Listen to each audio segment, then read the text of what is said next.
మీ business ఏదైనా మీ ఊర్లో promotion చేయాలంటే అది సుమన్ టీవీతోనే సాధ్యం. ఇప్పుడే సంప్రదించండి. Welcome to Suman TV. అందరికీ నమస్కారం. ముఖ్యమంత్రిగా నారా చంద్రబాబు నాయుడు గారు 4వసారి ప్రమాణ స్వీకారం చేస్తున్నారు. ప్రొద్దుటూరు మున్సిపల్ కార్యాలయంలో ఎల్ఈడి ఏర్పాటు చేశారు. ఈ ఎల్ఈడి ద్వారా ముఖ్యమంత్రిగా ప్రమాణ స్వీకారం ప్రొద్దుటూరు ప్రజలు చూస్తున్నారు. దీనిపైన బీజేపీ నుంచి టీడీపీ కార్యకర్తగా భోగ శివకళ్యాణి వారి అభిప్రాయం అడిగి తెలుసుకుందాం. మేడం నమస్తే. మేడం, చంద్రబాబు గారు 4వసారి సీఎం గా ప్రమాణ చేస్తున్నారు. దాని గురించి ప్రొద్దుటూరు ప్రజలు ఇక్కడ వీక్షించేందుకు ఎల్ఈడి ఏర్పాటు చేశారు. దీని గురించి మీ అభిప్రాయం? ముందుగా ప్రొద్దుటూరు మున్సిపల్ అధికారులకి ధన్యవాదాలు చెప్తున్నాం. ఎందుకంటే అక్కడ సీఎం గారి ప్రమాణ స్వీకారానికి పోలేని వాళ్ళకి ఇది ఒక మంచి అవకాశంగా ఇక్కడ చూడడానికి వీలుగా ఏర్పాటు చేసినందుకు ప్రొద్దుటూరు మున్సిపల్ అధికారులందరికీ పేరు పైన ధన్యవాదాలు తెలియజేస్తున్నాం.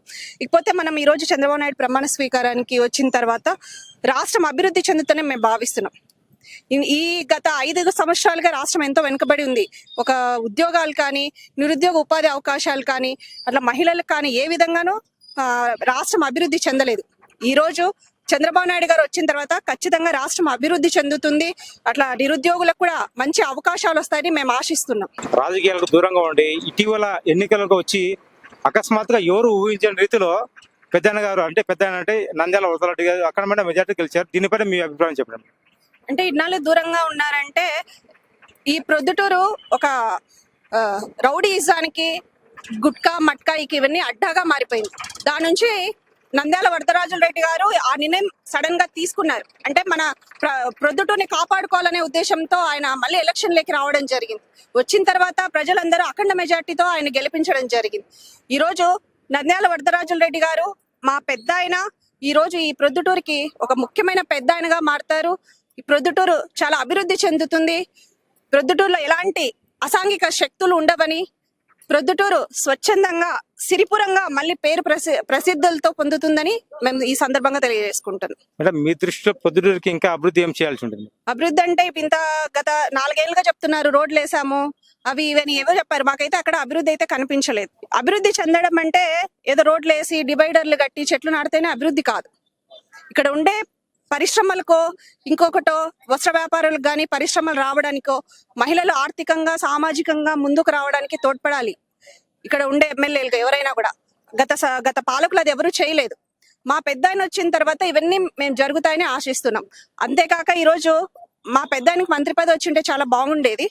చూద్దాం, నెక్స్ట్ ట్రైలో ఏమన్నా రావచ్చేమో, ఇంతకన్నా ఏదైనా పెద్ద పదవి పొందుతారేమో అని ఆశిస్తూ నిజంగా పెద్దన్న గారు ఇంకొక మంత్రి పదవి ఏదైనా పొందాలని మేము మనస్ఫూర్తిగా కోరుకుంటున్నాం. టీడీపీ ప్రభుత్వంలో యువతకు ఉపాధి అవకాశం కల్పించే అవకాశం ఉందంటారా? తప్పకుండా ఉంది. ఇప్పుడు ఉపాధి అవకాశాలు లేకనే కదా మన రాష్ట్రం ఈ అధోగతిలో ఉంది.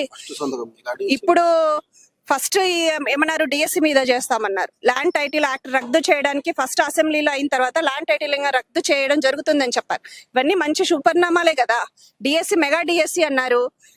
గత ప్రభుత్వంలో mega DSC last election code వచ్చే ముందర దాన్ని రిలీజ్ చేయడం జరిగింది. ఇవన్నీ ప్రజలను మభ్యపెట్టే కార్యక్రమాలు తప్ప ఎక్కడ ప్రజల్ని స్వతంత్రులుగా తయారు చేసే అవకాశాలు అయితే లేవు. ఇప్పుడు ఖచ్చితంగా మెగా డిఎస్సి ఓపెన్ చేస్తామన్నారు. ఈ మెగా డిఎస్సి ద్వారా నిరుద్యోగులందరికీ ఉద్యోగ ఉపాధి అవకాశాలకు తీసుకొని వస్తారు. అలాగే ఇకపోతే సాఫ్ట్వేర్ కంపెనీస్ ఏవైనా ఆలోచించే ఉద్దేశంలో అయితే టీడీపీ గవర్నమెంట్ ఉంది. వాటిని ఇప్పుడే కదా గవర్నమెంట్ స్టార్ట్ అవుతుంది. కొంచెం టైం తీసుకొని ఖచ్చితంగా నిరుద్యోగులకు మేము ఏదైనా చేసే అవకాశం ఉంటుంది. వైసీపీ ప్రభుత్వంలో స్టీల్ ప్లాంట్ భూమి పూజలతోనే ఇదైపోయింది. టీడీపీ ప్రభుత్వంలో ఏమైనా అభివృద్ధి చేసే అవకాశం ఏమైనా? ఖచ్చితంగా అవకాశం ఉంటుంది. సీఎం గారు కూడా చెప్పారు కదా, విశాఖ స్టీల్ ప్లాంట్ కడప ఉక్కు ప్లాంట్ కూడా మేము తయారు చేస్తామని చెప్పారు. చూద్దాం, టైం వెయిట్ చేద్దాం. వరదలారెడ్డి గారు 6వసారిగా ఎన్నికయ్యారు. ఈ సందర్భంగా ప్రొద్దుటూరు నుంచి మీరు నారా చంద్రబాబు ముఖ్యమంత్రి గారికి మీరు ఏమన్నా చెప్పదలుచుకున్నారు? అదే చెప్తున్నాం కదా, మేము ఈసారి ఆయనకి మంత్రి పదవి వస్తుందేమో ఆశించాము. తర్వాత నెక్స్ట్ కోటాలైనా వస్తుందేమో అని మేము ఆశిస్తున్నాం. మంత్రి పదవి వస్తే మాత్రం చాలా బాగుంటుంది. ప్రొద్దుటూరు ఇంకా అభివృద్ధి చెందొచ్చు. ఈ రోజు ప్రమాణ స్వీకారం చేస్తున్న నారా చంద్రబాబు నాయుడు గారికి, అలాగే మా ప్రొద్దుటూరు పెద్ద ఆయన నంద్యాల వరదరాజులరెడ్డి గారికి, ఎమ్మెల్యేగా ప్రమాణ స్వీకారం చేస్తున్న పెద్దన్న గారికి అందరికీ కూడా శుభాకాంక్షలు తెలియజేస్తున్నాం. వైసీపీ ప్రభుత్వం అంటే టీడీపీ ప్రభుత్వం ఎంత అభివృద్ధి చేస్తుంది, యువతకు ఎంత ఉపాధి చూపిస్తుంది అని మన భోగ శివకళ్యాణి గారు అంటున్నారు. కెమెరామెన్ మహేష్ తో జయాకర్, ప్రొద్దుటూరు.